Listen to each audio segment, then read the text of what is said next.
Your Excellencies, distinguished guests, ladies and gentlemen, my name is Niu Kim Hui, Liang Jinghui, Managing Director and Chair of Greater China at the World Economic Forum. A warm welcome to the 16th annual meeting of the new champions in the city of Tianjin, a city famed for being at the confluence of 9 rivers. Since history, Tianjin has been an important economic hub for trade, commerce, and cultural exchange. It is befitting that this annual meeting is held here. On behalf of the World Economic Forum, I would like to express our gratitude to the government of the People's Republic of China and the Tianjin Municipal Government for the strong partnership. The annual meeting of the new champions, often called the Summer Davos, was first held 18 years ago in 2007. This meeting brings together fast-growing businesses, technology pioneers, and next-generation leaders. Today, we continue with this tradition with around 300 innovators and young leaders among the 1,700 leaders gathered here. Together, you represent government, business, academia, media, and civil society from 90 different geographies and regions. By bringing together participants from diverse backgrounds, infusing the new with the more established, the young with the more experienced, we seek to inject vibrancy to this meeting. Over the next days, I encourage you to fully embrace the spirit of Davos. Be generous and candid in sharing your views. Be open and respectful to the views of others. And more importantly, to welcome and encourage vigorous debate. It is through the power of dialogue and debate that we expand our minds, rejuvenate our view of the world, foster rich connections to achieve social and economic progress. The theme for this year's meeting is entrepreneurship for a new era. This is an era defined by systemic change, whether this is the disruption from the compounding effects of AI and the convergence of technologies, the growing tensions between and within societies, countries, and regions, or the unprecedented effects of climate change and biodiversity loss and its threat to all life on Earth. The foundation of our industrial development and human civilization are fundamentally challenged. Where are the new engines of growth and models for development? What are the jobs of the future? How can we restore the harmony with nature? What is the global governance needed to foster international peace and security? We discussed these wide-ranging and interconnected issues at this meeting. Leadership is more critical than ever. This meeting invites all of you as leaders to marshal your entrepreneurial energies, innovate and exercise the wise power needed to transform economies and societies and build a new and better era for the next generations. We have more than 200 sessions at this meeting, exploring how frontier ideas and insights can translate to ambitious action and win-win partnerships. 众人拾柴火焰高. The power of the collective enables us to achieve beyond what each of us can imagine possible. I wish all of you a fulfilling meeting with meaningful connections, and it is now my great pleasure to invite Zhang Gong 市长, Mayor of Tianjin, to deliver his welcome remarks. 张市长, 请.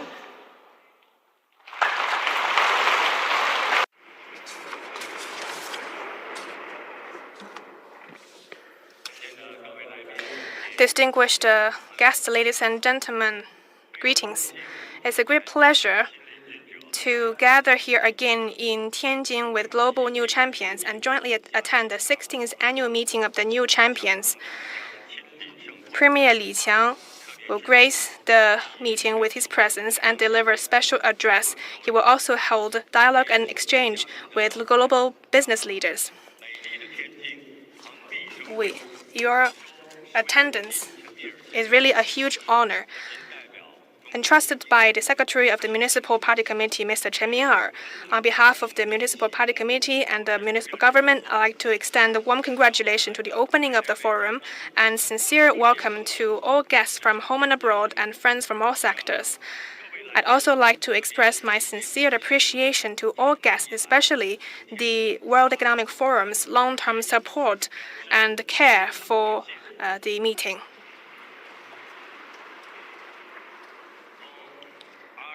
From the snowy peaks of the Alps to the coast of Bohai of the West Pacific, the Summer Davos Forum has borne witness to China's high-quality and innovative economic development and has already become a window for the world to see and feel the present and the future of the Chinese economy.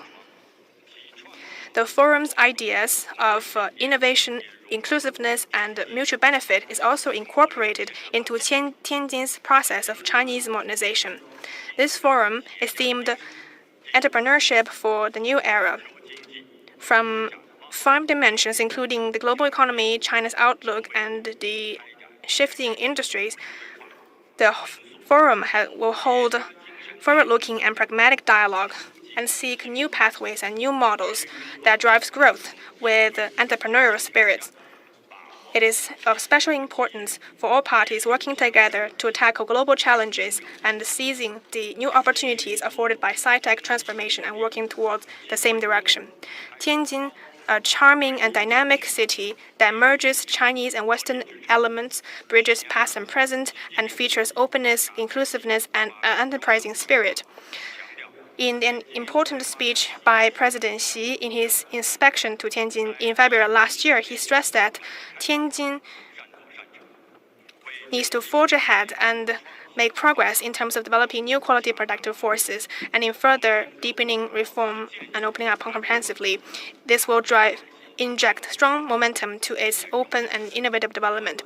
We have a deep understanding and have followed the internal requirements of sci-tech and industrial innovation. We continue to improve the policy, legal framework, and social environment for innovation. We have built up a multidimensional matchmaking mechanism where innovation institutions and companies can empower each other. We also seek to build vicious cycle between sci-tech, industry, finance, and talent. We deeply understand and follow the inherent laws of market laws. We coordinate the roles of an efficient market and an effective government. We fully respect the market's decisive role and attach great importance and encourage the unique role of entrepreneurs in terms of innovative development and resource allocation. We work hard to foster a market-oriented, law-based, and world-class business environment.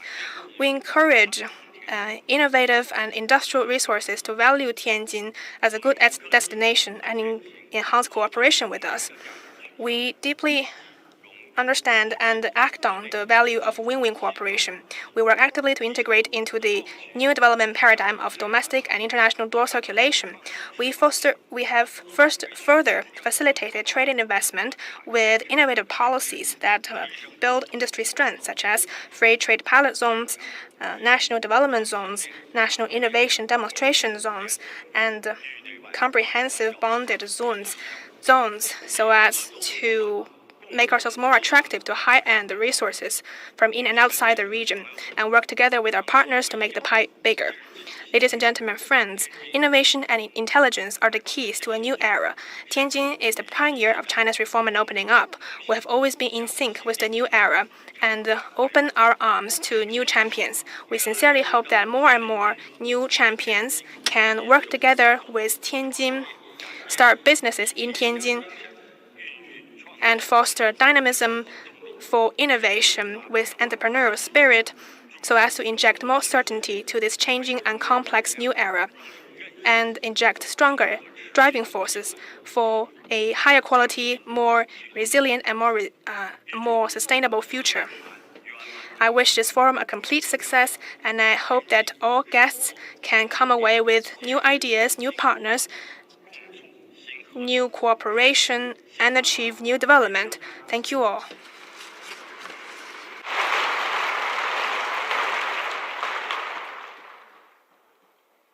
谢谢张公市长。 Thank you, Mayor Zhang. In extending our warmest round of applause to welcome His Excellency, Mr. Li Qiang, Premier of the State Council of the People's Republic of China, and Mr. Borge Brender, President and CEO of the World Economic Forum.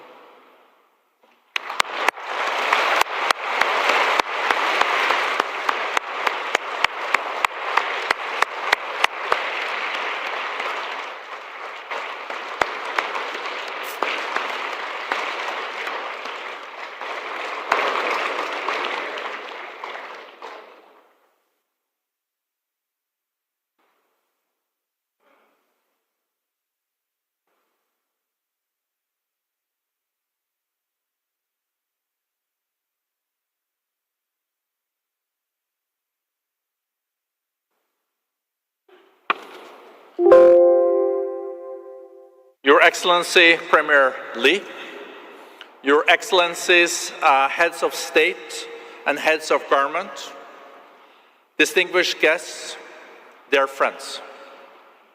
It is a great pleasure and honor to welcome you to the 16th annual meeting of the New Champions, Summer Davos, here in the dynamic city of Tianjin. Let me first express my sincere appreciation to Mayor Zhang Gong and the Tianjin Municipal Government for warm hospitality and steadfast partnership in hosting this important gathering.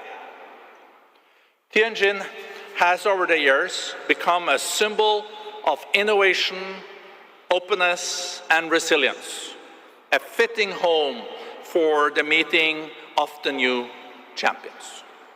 Today we gather under the timely and forward-looking theme, Entrepreneurship for a New Era. This theme captures both a profound opportunity and an urgent responsibility. We are navigating a world marked by profound transitions. Technological transformation, shifting geopolitics, demographic change, and growing environmental stresses. At the same time, we are witnessing the rise of a new generation of entrepreneurs, founders, builders, and innovators who are not only creating economic value, but also pioneering new models of sustainability, inclusivity, and resilience. This is really the essence of the new champions. Dynamic enterprises and leaders who are shaping the future of the global economy through agility, purpose, and cooperation. This new era also demands renewed trust, global coordination, and bold solutions. The challenge we face, from AI governance to supply chain resilience, from great transitions to skills for the future, cannot be addressed in silos. They require us to move beyond competition to co-creation, and from fragmentation to collaboration. China has long been a vital partner in this effort. Its entrepreneurial ecosystem, particularly in areas like artificial intelligence, digital economy, advanced manufacturing, green innovation, and others, continues to be a powerful driver of global growth and transformation. Premier Li, we are so honored by your presence here today. Your leadership in advancing high-quality development and deepening international cooperation is especially important at this pivotal moment. As we open this meeting, we do so with a clear purpose: to bring together not just ideas, but decisive action. More than 1,700 leaders gathered here from business, government, civil society, and academia will explore practical solutions and forge new partnerships to accelerate innovation and inclusive progress. Let us use this opportunity not only to discuss the future, but to build it together in a collaborative way.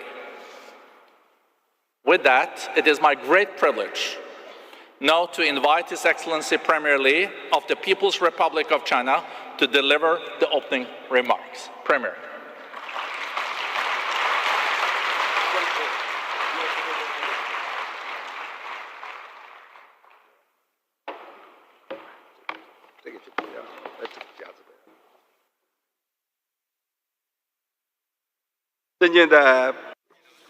Your Excellencies, Mr. Peter Brabeck, Chairman of the WEF, Mr. Björk Brent, President of the WEF, Your Excellencies, leaders of participating countries, Your Excellencies, heads of international organizations, distinguished guests, ladies and gentlemen, friends, good morning. It gives me great pleasure to come to the beautiful city of Tianjin for the annual meeting of the New Champions 2025. On behalf of the Chinese government, I wish to extend warm congratulations on the opening of the annual meeting and express a warm welcome to all of you and heartfelt thanks to you all for your long-standing support for China's development.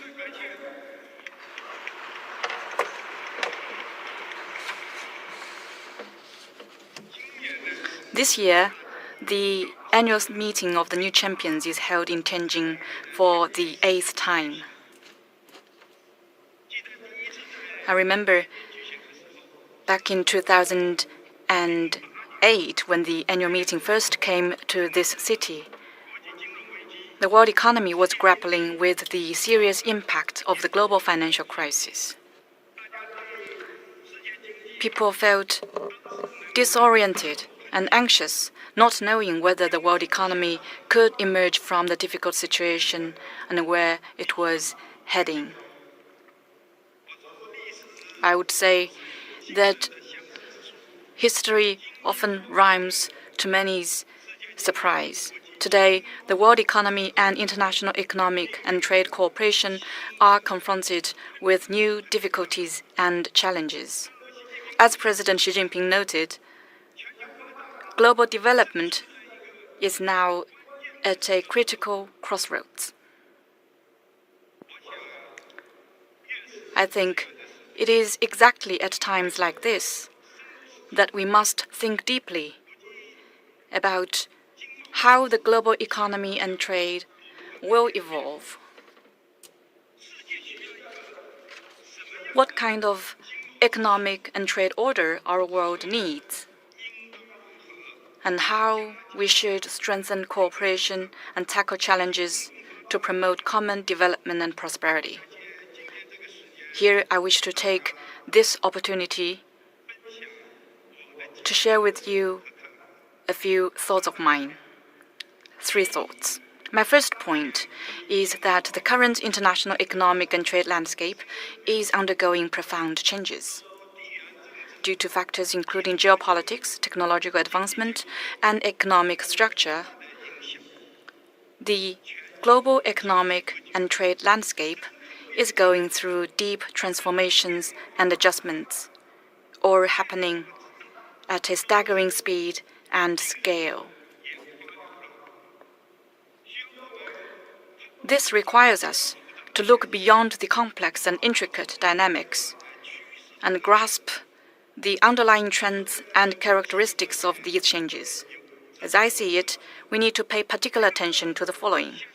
First, the economic and trade system is becoming more diverse, and the Global South is rapidly gaining strength.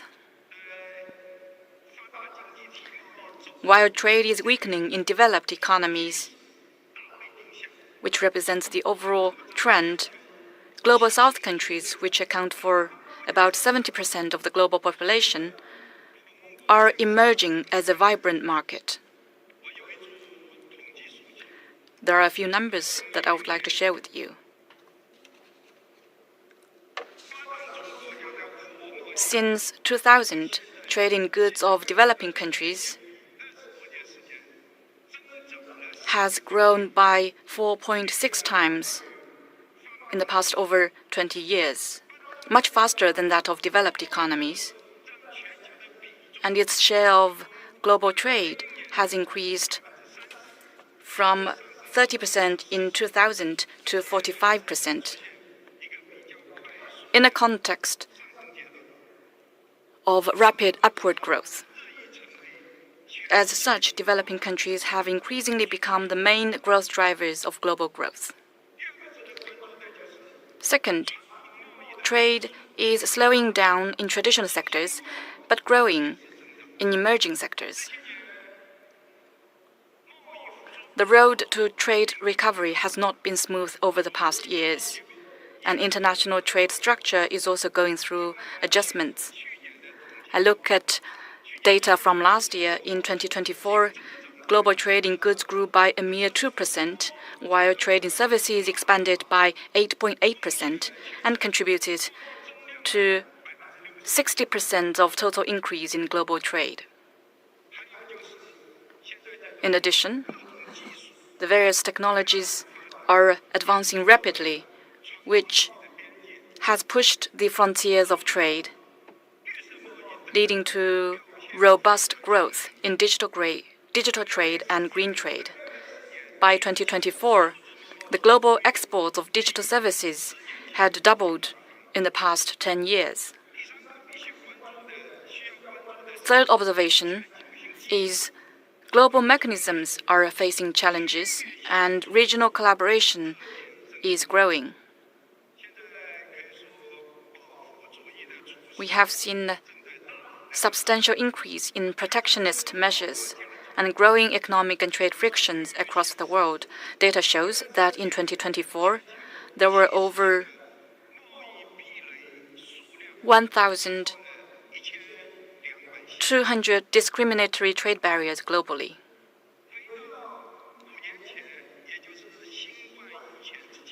And if you go back 5 years, before the pandemic, the number stood at around 200, but now it's 6 times higher. Many countries are forced to explore new ways to trade,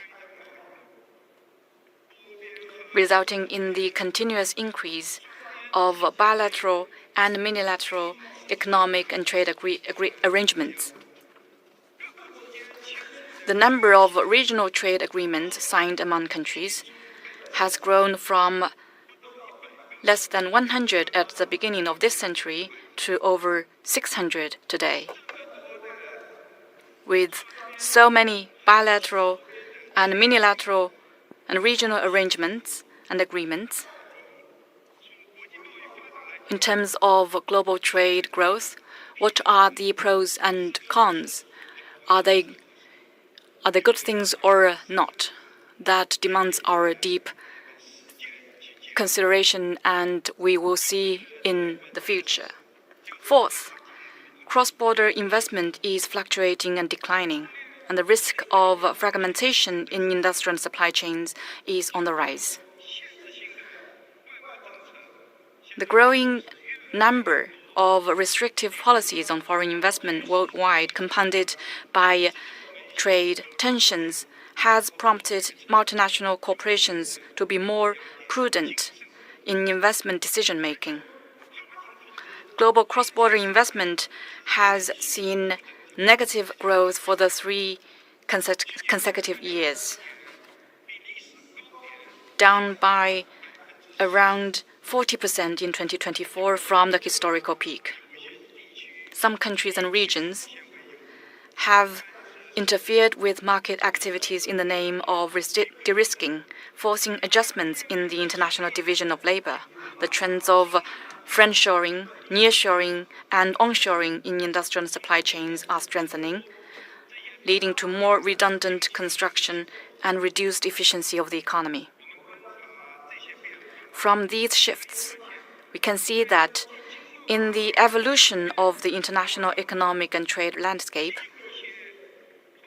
there are both destructive factors that keep creating shocks and impacts, but we should also see that there are some positive forces that seek to counter the risks of instability and uncertainty by building consensus and strengthening connectivity. A deeper examination reveals that division and disruption often originate from short-sighted calculations, whereas positive and proactive actions are driven by long-term considerations. We will not and shall not return to closed-off and isolated islands. What we need are more bridges of win-win cooperation. That's the first point I wish to share here. My second point is, as the landscape shifts in international economic and trade cooperation, constructive actions are needed more than ever. I believe changes and transformation are often accompanied by restructuring and reshaping. The world economy of tomorrow will not be a simple repetition of stories of the past. That said, no one can alter the overriding trend of history or the law of the objective world. Economic globalization will not be reversed. It will only carve out a new path, forge ahead amid twists and turns, and achieve an upward spiral. Whether we realize it or not, whether on our own initiative or not, when we engage in international economic and trade activities, we are actually reshaping their rules and order. In this process, we should keep to the right path and follow the overall trend, demonstrate wisdom and a sense of responsibility, and adopt a positive attitude and take constructive actions. Adopting a positive attitude means we should always keep to the right direction when growing the global economy and international trade, and firmly embrace a universally beneficial and inclusive economic globalization. Taking constructive actions means we should take more practical steps proactively to safeguard free trade and multilateralism and ensure the stable growth of the world economy. Specifically, I think that mainly includes the following three aspects. First, we should resolve differences and disagreements through equal consultation. It is normal for countries to have differences and disagreements in their economic and trade relations.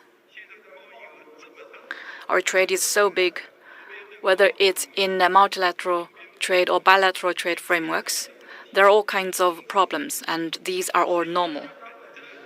As long as they engage in dialogue and consultation in the spirit of mutual respect, I think solutions can always be found. We Chinese people have a long tradition and culture, and when we do business, we often say that harmony makes good business.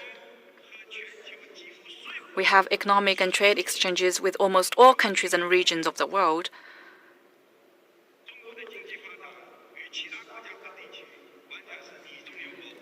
I think that is to say, you are in me, I am in you. We treat all our partners as equals, regardless of any differences in size, system, or culture.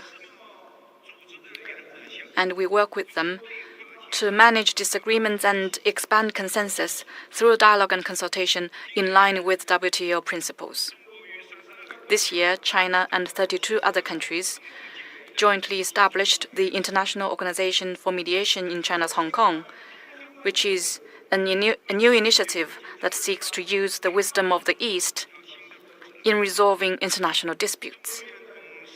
China is ready to make persistent efforts with all countries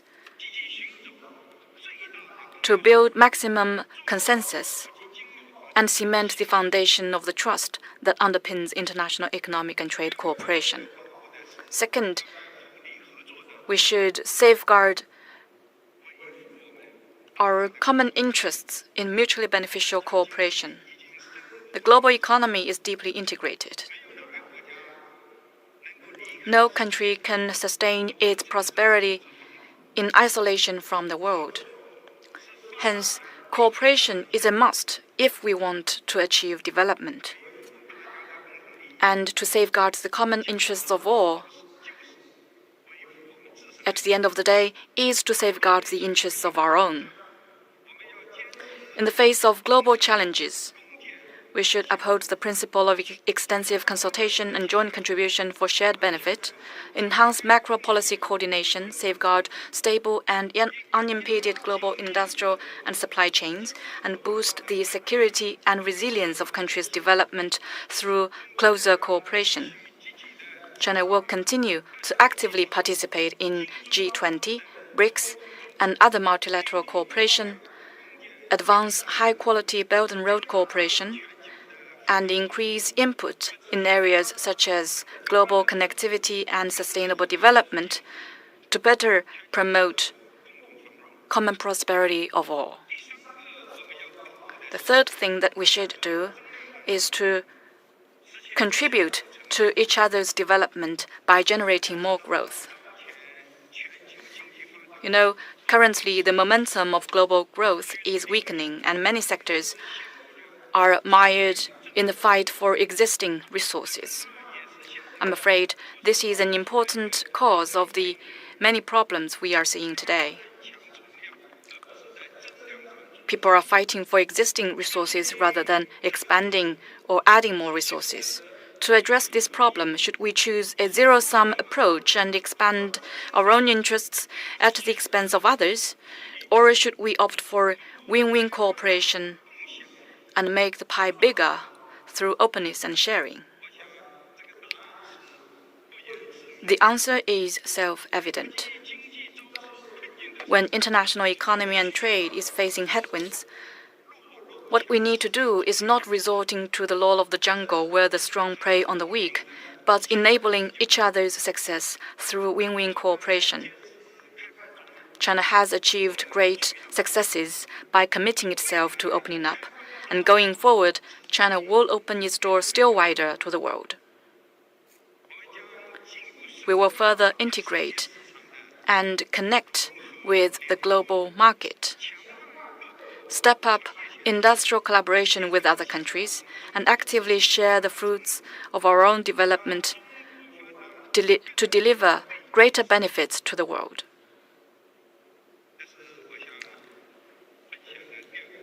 That's the second point. And my third point is that the Chinese economy, with its further development, will continue to contribute to the world economy. Over the past years, the Chinese economy has remained an important engine of the world economy, contributing around 30% of global growth. The reason lies not just in China's stability and high growth, but also in its openness and in its linkage with the world economy. In other words, the Chinese economy has embraced the global market and integrated into the world economy. It is also driving global growth and promoting world development. In addition to that, China is willing to do all it can to help overcome the difficulties and challenges the world economy faces. First, the sustained and steady growth of the Chinese economy will provide strong underpinning for faster recovery of the world economy. Over the past years, no matter how the external environment evolves, the Chinese economy has always maintained a positive development momentum. This year, against notably stronger shocks from outside,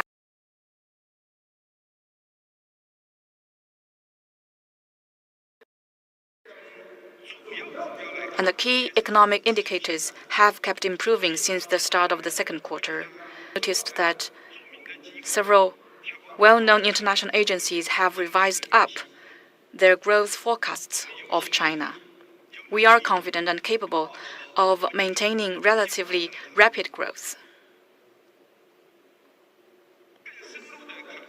A closer look would show that China's economic development is not a short-term expansion, but a steady progression toward long-term goals. China has clear development goals, consistent planning and guidance, resolute reform measures, and pragmatic macro policies. In the past 70-plus years, we have implemented 14 five-year plans. This year is the last year of the 14th five-year plan, and we are now formulating the 15th five-year plan this year.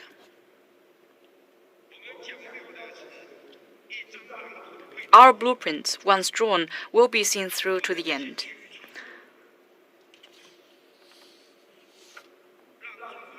This enables the Chinese economy to navigate through cycles and develop in a sound and steady manner, and continue to provide more stability and certainty for the world economy. Second, the continuous expansion and upgrade of the Chinese market will create more room for global economy and trade to grow and regain momentum. China is already the world's second-largest consumer market and importer, with nearly 50 trillion yuan of consumption, over 50 trillion yuan of investment, and over 20 trillion yuan of imports, or in RMB yuan, of course.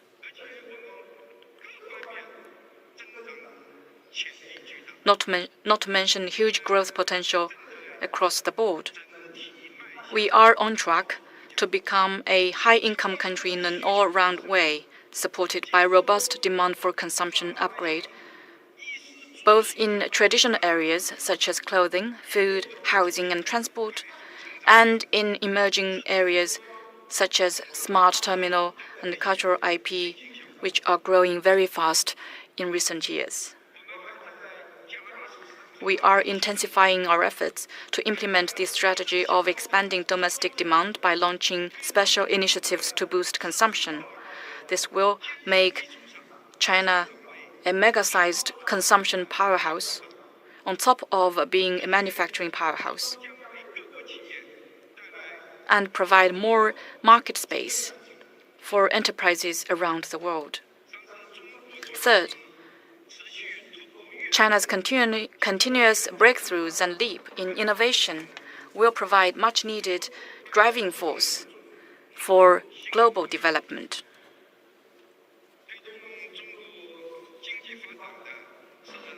China's economy has been fueled by a constant pursuit of innovation and progress. For years, China has taken science and technology as its primary productive force and blazed a successful path whereby sci-tech innovation spearheads industrial innovation and industrial upgrade propels sci-tech evolution. In China today, high-speed railways traverse numerous mountains and rivers. Electric vehicles are serving millions of households, and artificial intelligence is empowering thousands of industries. In areas such as green energy and advanced manufacturing, Chinese technology now leads the world. And most notably, China's innovation is open and open source. We are willing to share indigenous technologies and innovation scenarios with the world and support international collaboration in research, development, application, and popularization in order to advance innovation-driven development in all countries through openness and cooperation. Ladies and gentlemen, friends, in the development of global economy and trade, entrepreneurs shoulder an important mission and play a critical role. The theme of this annual meeting, Entrepreneurship for a New Era, is highly relevant.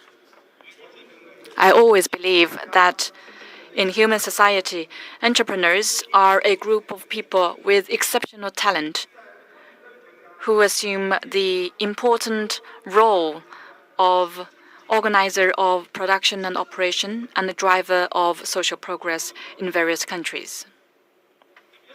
In particular, in the vast market economy, entrepreneurs with their extraordinary insight, creativity, and ability to execute can organize various resource elements and transform them into real productivity, turn the uncertainty of changes in the market into the certainty of market success, and dare to blaze new trails for economic and social development.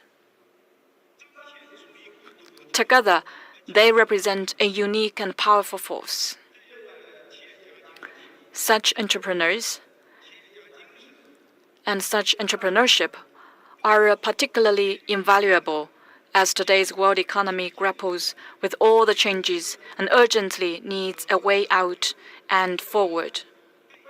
And they deserve to be respected, cherished, and supported. The new era requires entrepreneurs to play bigger roles, assume greater responsibilities, and add more new dimensions to entrepreneurship. I encourage you to do more things for the greater good. I hope you will always follow the laws of the market, do what is right, champion openness and cooperation, uphold economic globalization, oppose decoupling and severing of supply chains, and call on all sides not to turn trade into a political or security issue. I encourage you to do more things to break new grounds. I hope you will seize the opportunities of the new round of sci-tech revolution and industrial transformation, break free from temporary difficulties or obstacles, consolidate innovation resources in a broader scope with a long-term perspective, and unlock new promising areas in economic growth. I encourage you to do more things for win-win results. I wish you will embrace each other's development with an open and inclusive mind, share resources, draw on each other's strengths, promote market integration and mutual empowerment, and achieve common growth. The Chinese government will, as always, encourage and support entrepreneurs in their undertakings and endeavors, and continue to foster a market-oriented, world-class business environment governed by a sound legal framework. With arms wide open, we warmly welcome enterprises from around the world to invest in China, deepen your roots in China, develop alongside China, and work with us for a better future. To conclude, I wish this annual meeting a full success. Thank you.